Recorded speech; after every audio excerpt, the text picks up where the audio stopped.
अगर आपको लगता है गौशाला चलाने से धर्म की जय होती है, मेरे पास 3 महीने पहले चटगांव से फोन आया।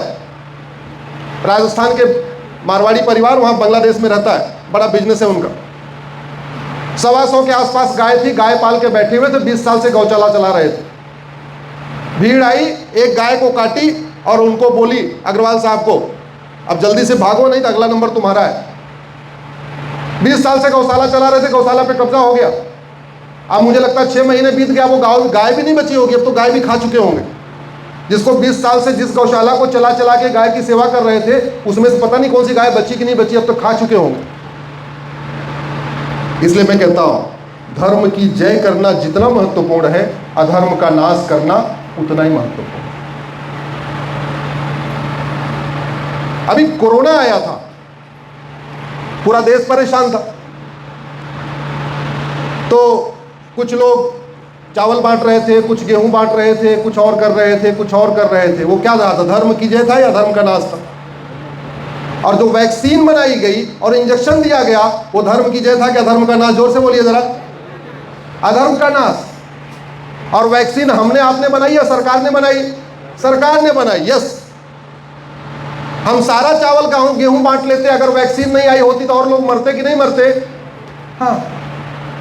तो जैसे सरकार ने वैक्सीन बना के कोरोना को रोका, वैसे ये सरकार का दायित्व है बाकी भी वैक्सीन बनाए, लफ्ज़ जिहाद को रोके, लैंड जिहाद को रोके, धर्मांतरण को रोके, घुसपैठ को रोके, जनसंख्या विस्फोट को रोके। ये काम उसका है। शासन का कार्य ही केवल अधर्म का नाश करना है, उसका दूसरा कोई कार्य ही नहीं है, केवल और केवल अधर्म का नाश। धर्म की जय समाज कर लेगा, स्कूल चला लेगा, धर्मशाला बना लेगा, हॉस्पिटल भी चला लेगा, सब कर लेगा, लेकिन अधर्म का नाश नहीं कर सकता। उदाहरण के लिए आपको पता है कि आपके वर्धा में घुसपैठिए आ चुके हैं, आप जाकर उनको लाठियों से पीट सकते हो क्या? नहीं। लाठियों से पीटोगे, उसके खिलाफ तो बाद में मुकदमा होगा, आपके खिलाफ पहले हो जाएगा। इसलिए घुसपैठियों को निकालना आपका काम है कि शासन का काम है, सरकार का काम है? किसका काम है? सरकार का।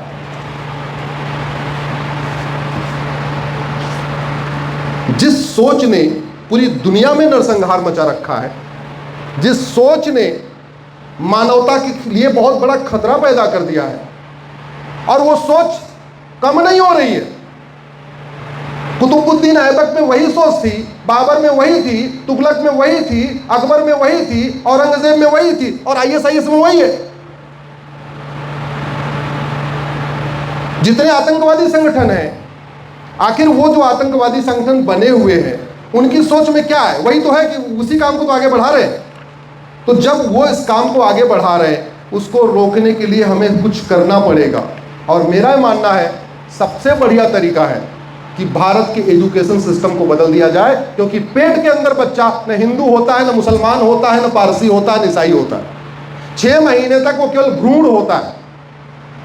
7वें महीने से सुनना शुरू करता है। 7वें महीने के बाद वो थोड़ा थोड़ा हिंदू, थोड़ा थोड़ा जैन, माँ के कान के द्वारा जो सुनता है वो सुनता है। पैदा होने के बाद वो डिफरेंट हो जाता है। और पिछले में 20 वर्ष से district court, high court, supreme court में जब केस आते हैं तो उनको थोड़ा एनालाइज करता हूं। खान पान का, शिक्षा का इतना असर पड़ता है। मुझे आज तक कोई जैन, अग्रवाल, माहेश्वरी, मारवाड़ी, सिंधी बलात्कारी नहीं मिला। मुझे आज तक कोई जैन, अग्रवाल, माहेश्वरी, मारवाड़ी किडनैपर नहीं मिला। हाँ, वो बड़ा वाला काम करते हैं, हर्षद मेहता टाइप का काम करते हैं, वो बड़ा वाला काम करते हैं, लेकिन ये चोरी, लूट, झपटमारी, ड्रग स्मगलिंग, ह्यूमन ट्रैफिकिंग, ये वाला काम नहीं करते। रेपिस्ट मैंने आज तक देखा ही नहीं कोई। क्यों? इसका मतलब, इसका बड़ा सीधा संबंध आपके खान पान से है, आपकी परवरिश से है, आपकी बचपन के संस्कार से है, आपकी पढ़ाई से है।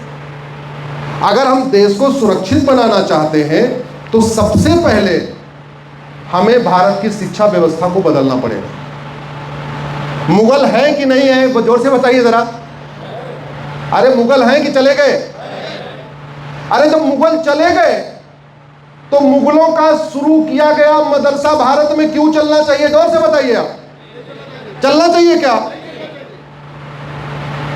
जिस मदरसे की तालीम के कारण दुनिया में आतंकवादी पैदा हो रहे हैं, अलगाववादी पैदा हो रहे हैं, कट्टरपंथी पैदा हो रहे हैं, वो मदरसा चलाना भारत के लिए अच्छा है क्या? आप मदरसे को बंद कर सकते हो क्या? मैं बंद कर सकता हूं क्या? नहीं। कहां से बंद होगा? संसद से। कब बंद होगा? आवाज उठाएंगे, अपने सांसद से मिलिए, बात करिए, बोलो भैया भारत के संविधान में किस पन्ने के ऊपर मदरसा लिखा है, एक बार बताओ जरा। आपको पूछने का अधिकार है कि नहीं? बताइए, पूछ सकते कि नहीं? कितने लोग हिम्मत करेंगे ऐसा पूछने का? कितने लोगों में ये हिम्मत है जो अपने सांसद जाके ये पूछ सके कि भारत के संविधान के किस पन्ने पे मदरसा लिखा हुआ है? आश्चर्य देखिए, भारत में WAQF नाम का शब्द नहीं है, फिर भी वक्फ बोर्ड चल रहा है, वक्फ ट्रिब्यूनल चल रहा है। भारत के संविधान में मदरसा नाम का शब्द नहीं, फिर भी मदरसा चल रहा है, मदरसा बोर्ड चल रहा है। मदरसे के टीचरों को वेतन भी दिया जा रहा है, मदरसे की डिग्री भी वैलिड हो रही है, मदरसे से पढ़े हुए सरकारी नौकरी में भी जा रहे हैं, सिपाही बन रहे हैं, दरोगा बन रहे हैं, मदरसे से पढ़ा हुआ। मैं मदरसे को बुरा नहीं मानता, लेकिन मदरसे में क्या वसुधैव कुटुंबकम पढ़ाया जाता है क्या? क्या मदरसे में नारी तू नारायणी पढ़ाया जाता है क्या? क्या मदरसे में सर्वमंगल मांगल्ये शिवे सर्वा साधिके पढ़ाया जाता है क्या? क्या मदरसे में सर्वे भवन्तु सुखिनः सर्वे सन्तु निरामया पढ़ाया जाता है क्या? नहीं। अगर पढ़ाया जाता होता तो आज तक आपने किसी मौलवी और पादरी को यह कहते हुए सुना कि सारे मजहब एक समान होते हैं? जोर से बोलिए जरा। यह बीमारी किसको है? यह हमारे धर्म गुरुओं को है, हिंदुओं को है कि सारे मजहब एक समान होते हैं। मजहब नहीं सिखाता आपस में बैर रखना। मैं पूरी जिम्मेदारी के साथ कह रहा हूं, हो सकता किसी ने बोला हो, मुझे वीडियो शेयर कर दीजिएगा। मैंने बहुत रिसर्च किया, मुझे आज तक भाई साहब कोई मौलवी और पादरी ये कहते हुए नहीं मिला कि सारे मजहब एक समान होते हैं। हाँ, हिंदू कहे जा रहे सब एक समान होते हैं, सब एक समान। वो कह रहा जी सब एक समान नहीं होते। वो बार बार कह रहे हैं मैं पाक हूं तू नापाक है, और हम कह रहे हैं सब एक समान होते हैं। वो कह रहे हैं मैं पाक हूं तू नापाक है, मैं जन्नत में जाऊंगा तू जहन्नुम में जाएगा, हम कह रहे हैं सारे एक समान होते। गजब की मानसिक बीमारी है। और मानसिक बीमारी किस हद तक है? कई बार मैं देखा चुनावी रैलियों में अजान की अजान की आवाज आते ही भाषण बंद हो जाता है। देखा नहीं देखा आपने? अजान की आवाज आई, भाषण बंद। शंख की आवाज आने पे भाषण बंद नहीं होगा। भगवान की आरती में भाषण बंद नहीं होगा, लेकिन जैसे ही अजान की आवाज आती है भाषण बंद। और अजान में कहा क्या जाता है? ला इलाहा इल्लल्लाह, अल्लाह के अलावा कोई तुम्हारे इबादत योग्य नहीं है।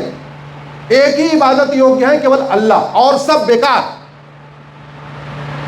और अगर आप अपना भाषण दे रहे थे, आप शांत हो गए, आप मौन हो गए, तो एक कहावत है मौनम स्वीकार लक्षणम। इसका मतलब जो आवाज अजान से आवाज आ रही है आप उसको स्वीकार कर रहे हो। अजान की आवाज क्या है? ला इलाहा इल्लल्लाह, अल्लाह के अलावा कोई इबादत नहीं है। इसका मतलब ब्रह्मा विष्णु महेश पूजा योग्य नहीं, दुर्गा लक्ष्मी सरस्वती पूजा योग्य नहीं, भगवान गणेश वेंकटेश पूजा योग्य नहीं, भारतीय भगवान तुम्हारे और जितने भी देवी देवता, तुम्हारे गणेश जी कोई और पूजा योग्य नहीं, तुम्हारे भगवान महावीर पूजा योग्य नहीं, तुम्हारे भगवान बुद्ध पूजा योग्य नहीं, तुम्हारे 10 गुरु पूजा योग्य, कोई पूजा योग्य नहीं है। अगर आप भाषण के दौरान अजान की आवाज सुन के अगर आप शांत हो जा रहे हैं, तो इसका मतलब आप एक्सेप्ट कर रहे हैं। आज तक आपने किसी पादरी या मौलवी से सुना कि कर्म के आधार पे कोई भी हो, कुछ भी करता हो, कर्म अच्छा करेगा तो जन्नत चला जाएगा? सुना क्या? नहीं। मतलब अगर वो हिंदू है, वो कितना भी अच्छा कर्म कर ले, वो राहुल गांधी बन जाए या रवीश कुमार बन जाए, कहां जाएगा वो? जोर से बोलिए, कहां जाएगा वो? जहन्नुम में जाएगा। ये मैं नहीं कह रहा हूं, ये जाकिर नाइक कह रहे हैं, ये मेरे शब्द नहीं है। बोल मैं रहा हूं शब्द किसके हैं? जाकिर नाइक। जाकिर नाइक से पूछा गया था कि ये बहुत सारे पत्रकार हैं, बहुत सारे नेता हैं, बहुत सारे लेखक हैं, ऐसे 2-4-6 नाम दिए गए। भैया ये लोग बहुत अच्छा हैं, बड़ी मुस्लिम्स के हित की बात करते हैं, तो ये जन्नत जाएंगे कि जहन्नुम जाएंगे? तो उसने बोला जब तक कन्वर्ट नहीं होंगे वो कहाँ जाएंगे? आप किसी मौलवी से पूछ लीजिए कि गांधी जी स्वर्ग गए होंगे, जन्नत गए होंगे कि जहन्नुम, वो सीधे सीधे बोल देगा गांधी जी जहन्नुम गए होंगे। आप किसी मौलवी से पूछ लो नेहरू जी कहाँ गए होंगे, वो कह ही नहीं सकता जन्नत गए होंगे, कहेगा जहन्नुम में गए होंगे। जिन लोगों ने भारत का टुकड़ा करके पाकिस्तान बना दिया उनके बारे में पूछ लो, वो कहेगा ना ना वो चूंकि कन्वर्ट नहीं हुए थे इसलिए जहन्नुम में ही जाएंगे। जब जहां ऐसी सोच है, और हम क्या कह रहे हैं, गुरुकुल और मदरसा एक समान होता है। हम क्या कह रहे हैं, वेद पुराण और बाइबल कुरान एक समान होता है। इससे बड़ी मानसिक बीमारी कुछ हो सकती है क्या? हम वेद पुराण बाइबल कुरान को एक समान कह देते हैं, गुरुकुल मदरसा को एक समान कह देते हैं और कहते हैं मजहब नहीं सिखाता। अरे मजहब आपस में बैर रखना नहीं सिखाता। तो बाबर आया था, राज करता, उसने भगवान राम का मंदिर क्यों तोड़ दिया? नमाज पढ़ने के लिए अगर उसको जगह चाहिए थी तो अयोध्या बहुत बड़ी थी, बहुत खाली हुआ था, एक मस्जिद बनवा लेता। मंदिर के ऊपर क्यों बनवाया उसने? अगर मजहब पैर रखना नहीं सिखाता है, औरंगजेब को नमाज पढ़ने के लिए जगह चाहिए थी, अपनी नई मस्जिद बना लेता। मथुरा में भगवान कृष्ण की जन्मभूमि के ऊपर क्यों बनाया? अगर औरंगजेब को नमाज पढ़ना था, काशी में बहुत खाली जगह थी, कहीं मस्जिद बना लेता हो। उसने काशी विश्वनाथ को तोड़ के क्यों बनाया? और हमारे कह रहे मजहब नहीं सिखाता, पशु पैर। एक और झूठ, कुछ बात है कि हस्ती मिटती नहीं हमारी। सबसे बड़ा फ्रॉड, और ये फ्रॉड करवाते हैं जैन अग्रवाल माहेश्वरी समाज के लोग। ये कवियों को 2-2, 3-3 लाख रुपए दे के बुलाते हैं और आके झूठ परोस के चले जाते हैं। बुरा मत मानना इधर जो बैठे हो। हाँ, हमारी हस्ती मिट रही है, हमारी बस्ती मिट रही है, और कह रहे हैं कुछ बात है कि हस्ती मिटती नहीं हमारी।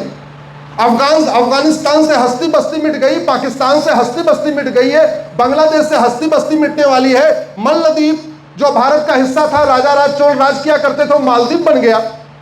भारत के 9 राज्यों से हिंदू खत्म हो गए, हस्ती बस्ती मिट गई। डिस्ट्रिक्ट वाइज 800 जिले हैं, 800 जिलों में से 200 जिलों में खत्म हो गए, 200 जिलों में हस्ती बस्ती मिट गई। 6000 तहसीलें हैं, उसमें से 1500 तहसीलों में हस्ती बस्ती मिट गई। भारत के बॉर्डर पे कुल 300 तहसील है, 300 तहसील में 300 में हस्ती बस्ती मिट गई। और 2 लाख रुपए मिलते कहते हैं कुछ बात है कि हस्ती मिटती नहीं हमारी, और आप लोग जोरदार ताली बजा देते हो। मीठी बात कहने से कोई फायदा नहीं है। मीठा झूठ परोसना अच्छा नहीं होता।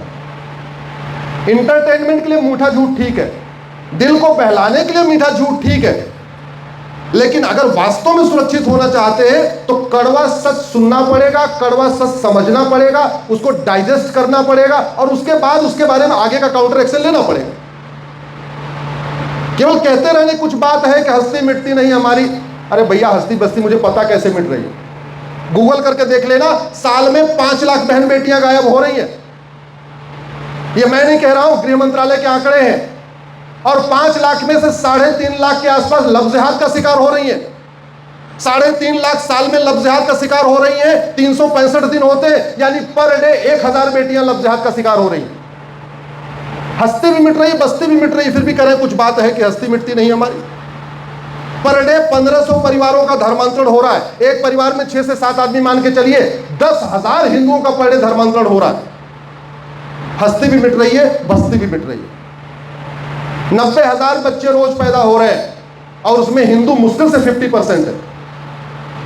90,000 में से कितने हैं? 50%। आप कल्पना करिए 20 साल के बाद जो यंग लड़के होंगे 20 साल में, उनमें रेशियो 50-50 का होगा। इसलिए मैं कह रहा हूं, हमें सबसे पहले, जब हमने इस खतरे को समझ लिया, तो सबसे पहला हमें काम करना पड़ेगा, भारत की शिक्षा व्यवस्था को बदलना पड़ेगा। और एक मैं आपको इंटरनेशनल पर्सपेक्टिव बताता हूं। संख्या हमेशा बढ़ती है। 7वीं शताब्दी में हिंदुओं की जनसंख्या 40 करोड़ थी। उस समय पाकिस्तान, अफगानिस्तान, बांग्लादेश, भारत, ये सब भारत हुआ करता था। मैं उस भारत की बात कर रहा हूं। 7वीं शताब्दी में 40 करोड़ थी, तो 8वीं शताब्दी में 100 साल के बाद जनसंख्या ज्यादा होनी थी कि कम होनी थी? जोर से बताइए। 39 करोड़ हो गई, 1 करोड़ कम हो गई। क्योंकि कटे बटे घटे। 9वीं शताब्दी में 38 करोड़ हो गए, 1 करोड़ फिर कम हो गए, क्योंकि हिंदू घटे, हिंदू कटे, हिंदू बटे। 10वीं शताब्दी में महमूद गजनी आता है, भारत की जनसंख्या 36 करोड़ हो जाती है, 2 करोड़ कम हो जाती है हिंदुओं की जनसंख्या, क्योंकि हिंदू घटे, हिंदू बटे, हिंदू कटे। 11वीं शताब्दी में हिंदुओं की जनसंख्या 3 करोड़ कम होकर 33 करोड़ आ गई। 12वीं शताब्दी में मोहम्मद गोरी आता है, सीधे सीधे 5 करोड़ हिंदुओं की जनसंख्या कम हो गई और वो हो गई 28 करोड़। 11वीं शताब्दी में 33 करोड़ थी, 12वीं शताब्दी में 28 करोड़ हो गई, 5 करोड़ कम हो गए। इसका मतलब मोहम्मद गोरी ने 5 करोड़ लोगों को कन्वर्ट करा दिया। 13वीं शताब्दी में भारत की जनसंख्या, हिंदुओं की जनसंख्या 23 करोड़ हो गई। 14वीं शताब्दी में 18 करोड़ हो गई, 5 करोड़ फिर कम हो गई। 15वीं शताब्दी में बाबर आता है, 5 करोड़ हिंदुओं की जनसंख्या कम होकर सीधे 13 करोड़ पे आ गई। अगर हम अपने इतिहास को नहीं समझेंगे, हम उस पूरे पैटर्न को नहीं समझेंगे, तो दिल बहलाने के लिए तो सब सारे ख्वाब अच्छे हैं, लेकिन मैं इतना जानता हूं